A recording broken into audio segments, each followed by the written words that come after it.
Did you know most speedcubers spend years trying to master this puzzle, but after a certain amount of time, they just cannot improve any further. At least, the way they practice now. If you're stuck, this is the video for you. This exact strategy took me from sub 11 3 months ago, all the way down to almost sub 9 now, and I still feel improvement. Follow these tips and you'll break through your biggest barriers. And watch all the way through to get a tip near the end that is very rare to find anywhere else. The 2 techniques. Think about it. Top cubers like Yiheng, Zhuanyi, or Tymon all excel in 2 core areas that outshine everything else: efficiency and TPS. Once you've mastered each skill, you will be a good solver. Number 1, efficiency.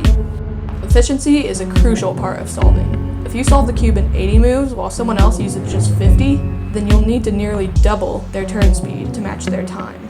But what does it take to master this? Well, the most time-consuming part of your solve is your F2L, so that should be your starting point at first. Last layer mostly comes down to recognition and turn speed, so we won't dive into that quite yet. In my opinion, the best way to level up your efficiency in F2L is to watch example solves and then apply what you learn in slow solves, which are honestly one of the best ways to improve. So what should these solves look like, and how slow should they actually be? There are a couple types and I recommend using them both. Number 1, untimed solves. 1 cube, no timer. Pause whenever needed to explore solutions instead of sticking with your bad habits. Aim for 25 to 50% slower than your usual pace. Number 2, really slow solves. This type of solving is meant for stopping and contemplating your solution. Try different moves to accomplish your goals in various ways. These can really differ in how long people want to use, but I would suggest taking 1 to 2 minutes per solve. The next step in mastering your efficiency is cross. If you want to be, let's say, sub 10, your cross should not take more than a second. So you want a good cross. Ideally, it's solved in 8 moves or less. It's easier than you might think. Again, watch example solves and follow up with slow solves. Learn the correct execution, then challenge yourself to replicate it. With enough repetition, you'll naturally improve. Now, a really important drill is look-ahead practice. Look-ahead can be the one difference between a sub 10 solver and a sub 7 solver, so that's why it's something you should always be trying to improve at. My favorite practice drill for look-ahead is to see how few looks you can solve the cube in. Basically, how this works is you inspect the cube for as long as you need to and see how far you can plan. See how many looks it takes you and just watch yourself improve from there. One more way to improve look-ahead is to, again, do untimed solves, focusing on not pausing between steps. After practicing this, you should be solving in under 60 moves almost every time. But how can your times be any good if you're a bad turner? Number 2, TPS. To become a fast turner, there are a few drills you should use in your practice to shave a good chunk of time off of your solves.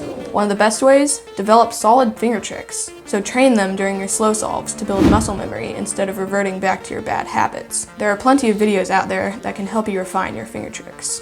An amazing drill you can do whenever you have a cube near you is to do fluidity solves. These are solves where you turn anywhere from 1 to 4 TPS and minimize pauses between steps. Preferably, you have 0 pausing in your first 2 layers. This can increase your look ahead and finger trick quality at the same time, making your normal solves so much faster. I haven't talked very much about last layer, but if it's terrible, you will never be world class. It needs to be clean and nearly pauseless. One way to work on last layer is to do PLL time attacks. If you don't already know, a PLL time attack is a time challenge in which you solve each of the 21 PLLs one after another. These can force you to tire out your hands, turning at your max speed. You will gradually gain better finger tricks from this, and your last layer will be so much quicker. And now, the biggest tip I can give you: never stop doing speed solves. This is the only way to get good at everything you've learned, so make sure you do enough, but also not too much.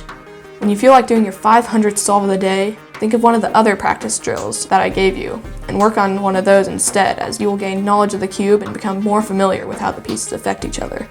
And my last piece of advice, that's very rare to find anywhere else, is to get into more events. You don't have to do every single one if you don't want to. Just challenge yourself and pick a couple if you haven't already. You don't even have to practice them very often.